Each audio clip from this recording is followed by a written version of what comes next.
The field in the music industry is continuing to rise. Different bands and singers in different genres just like Ben and Ben, Four of Spades, Moira de la Torre, and many others are taking up the stages as per social demand. But little did they know that aside from these famous musicians, our country, Philippines, also has a very rich orchestral value that we could treasure.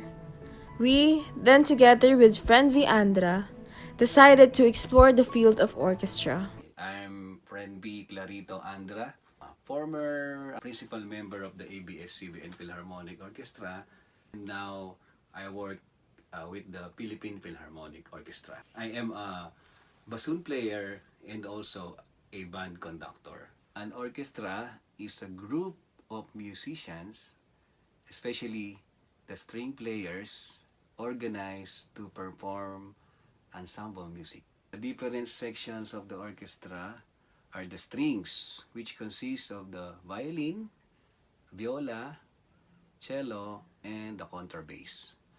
Also the woodwinds, which consist of flute, oboe, clarinet, and the bassoon.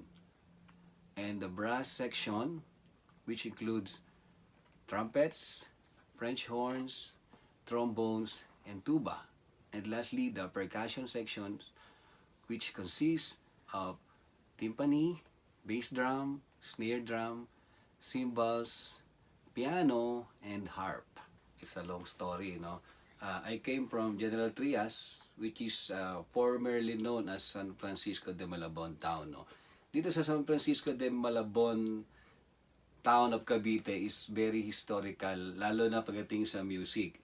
Sa aming bayan, nanggaling yung first band who played the Philippine National Anthem in June 12, 1898. Yung mga great-great-great-grandparents ko, members noon. So, nanggaling ako sa family of musicians. Mainly yung aking grandfather, si Benedicto Clarito, is one of the founding members of the Philippine Philharmonic Orchestra. So, since bata pa ako, ang dami kong exposure, lalo na sa PPO. So, parang since childhood, dream ko na maging member ng CCP Philharmonic Orchestra. Yung career ko siguro since graduating from University of Santo Tomas, around 32 years. 2012 nag-start ang ABS-CBN Philharmonic. So, pioneer member ako ng ABS-CBN Philharmonic. 5 years ako sa ABS-CBN Philharmonic Orchestra. I just started this year, last January. Yun nga, sa grandfather ko, meron kaming sariling brass band sa General Trias. And then, nagkaroon nga ako ng dream na makapasok sa professional orchestra, which is the PPO. I entered University of Santo Tomas Conservatory of Music as a scholar. Doon nagsimula yung orchestra career ko. From playing saxophone, which is my first instrument in the band, I shifted to bassoon, member of the orchestra. So doon nagsimula siguro yon from UST Symphony Orchestra, and then naging member din ako ng Manila Philharmonic Orchestra, and now the Philippine Philharmonic Orchestra. In the Philippines, meron lang tayong 2 professional orchestras. When you say professional, it's merong regular salary. Sa PPO kasi, Philippine Philharmonic, ang isang qualification, you have to have a degree. Not necessarily music degree. Kailangan meron kang mga workshops, seminars na attend. Ang pinaka-importante nga, yung auditions, meron silang binibigay na certain requirements with regards to auditions. Iba-iba yan parang violin, and then ako wind instrument, bassoon, iba-iba siya ng requirements. Ang tawag namin sa pyesa is concerto, which is yung solo ng instrument mo with orchestra. So isa sa main requirements yun na kailangan matugtog mo siya. And pati yung pagpasok sa Philippine Philharmonic is based yan kung merong slot. Like sa amin, sa bassoon, bilang yung slots sa Philippine Philharmonic. So, either mag-retire yung isang member, mag-abroad, whatever reason na matanggal siya. So, doon pa lang magkakaroon ng vacancy. And then, ipopost nila yon if you are interested to audition. So, you can audition. And then, yung level, mga members, so tawag namin doon, if you are a 2-team member, yun yung pinaka-ordinary member. Parang tutti, yun yung karamihan. There's tutti 4, tutti 5, then assistant principal, and then yung pinaka-top ng section is principal. So, kung nagpe-play ka ng bassoon, ikaw yung leader ng section, ang tawag siya is principal bassoon. So, iba-iba ng level, iba-iba rin ng salary. Sa ngayon, kasi new member lang ako, 2T5. Kumbaga, highest 2T yata yung tawag nila doon. Aside from principal, yung buong orchestra, meron siyang leader. Ang tawag natin doon is concert master. So, yung concert master, yung violin in front parate. Pag nanonood kayo ng concert, siya yung nag-tune parate before pumasok yung conductor. Ang number one sa position sa orchestra is the conductor. And then, after ng conductor, yung concert master. Sa kanya lahat nag-tune before the concert. After the concert, during the rehearsals, during everything, kasama rin siya sa pagde-decide sa music, sa organization, sa pagpili ng mga members. So, number one, yung individual practice.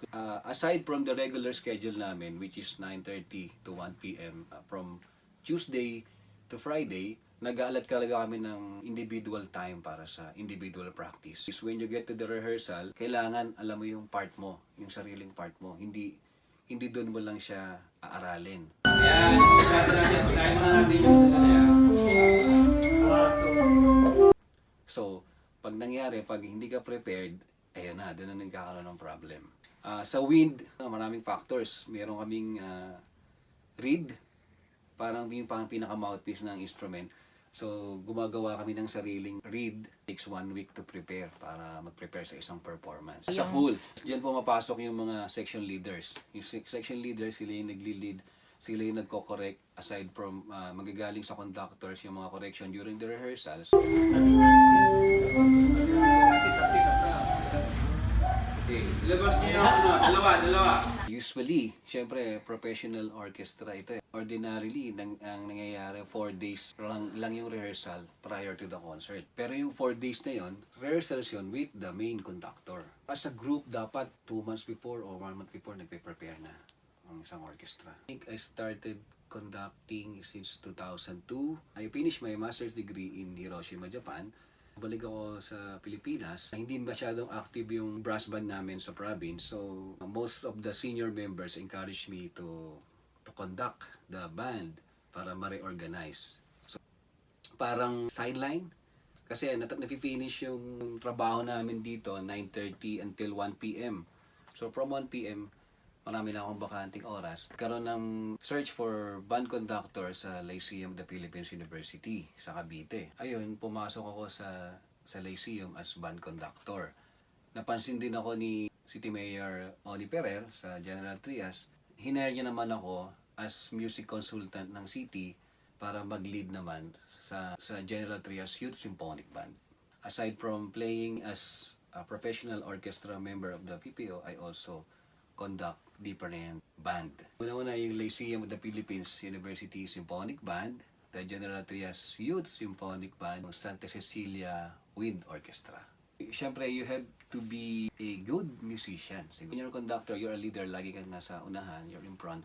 So, magiging mo yung respect ng bawat musicians mo. If you're a good musician, you can read the score well, and you can teach it to different levels, especially when you're teaching community band, yung General Trias Youth Symphonic Band and Santa Cecilia with Orchestra, which is hindi lahat siya professionals. Yung General Trias Youth Symphonic Band is a special project of the city government ng General Trias. Before kasi nagkaroon ng special event yung fiesta sa General Trias. So, nag-gather kami ng young musicians ng General Trias from different band. Kaibigan ko, which is also good musician, which are director ng City of General Trias.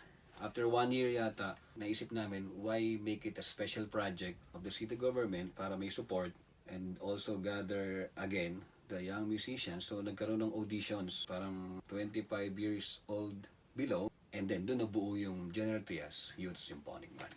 Hopefully, in the future, makasali kami. Not just national, local competitions, but also international band festivals and competitions. Recently lang, naging part ang General Trias Youth Symphonic Band dito sa Cultural Center of the Philippines, banda rito, banda roon. Isa siyang band festival, participated from different bands galing sa iba't ibang town. May Laguna, Cavite, General Trias, Quezon City, Bulacan, Cebu.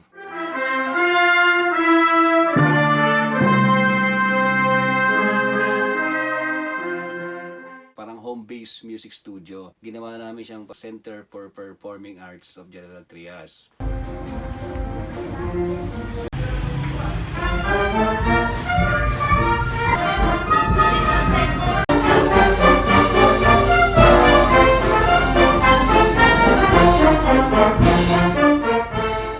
Pareho kasi kaming music teacher nung asawa ko. Naisipan namin magtayo. Tinawag namin siyang GENTRI Music Center kasi lumalaki na siya. Then we're planning also to have a ballet and other music classes next year. Ang music center namin ay since 2012. 6 years. Sabi ko nga, pareho kaming music teacher nung wife ko. Maraming nagtatanong sa amin if we teach privately sa bahay. Naisip din namin, it's a good way also na makadiscover ng maraming talent sa General Trias. Mostly piano, voice, violin, and drums. First of all, you will get the job of an orchestra player if you pass the auditions. So ano yung auditions? Marami kang pagdadaanan. Maraming requirements, especially with the Philippine Philharmonic Orchestra. Kasi nakabase siya sa Cultural Center of the Philippines, which is part ng government, no? Every year meron kaming concert series. I think 6 to 8 concerts kung hindi ako nagkakamali. And especially now, meron kaming bagong music director, isang Japanese conductor na sobrang strict.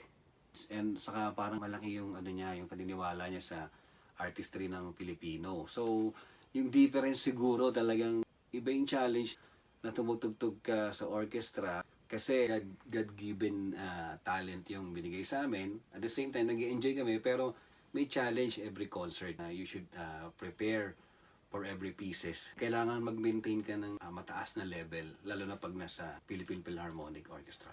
Yung Philippine Philharmonic Orchestra, I consider it as a national treasure. Dito sa Pilipinas kasi we're blessed na maraming magagaling na musicians. Hindi lang dapat itong Philippine Philharmonic Orchestra ang sinusupport natin.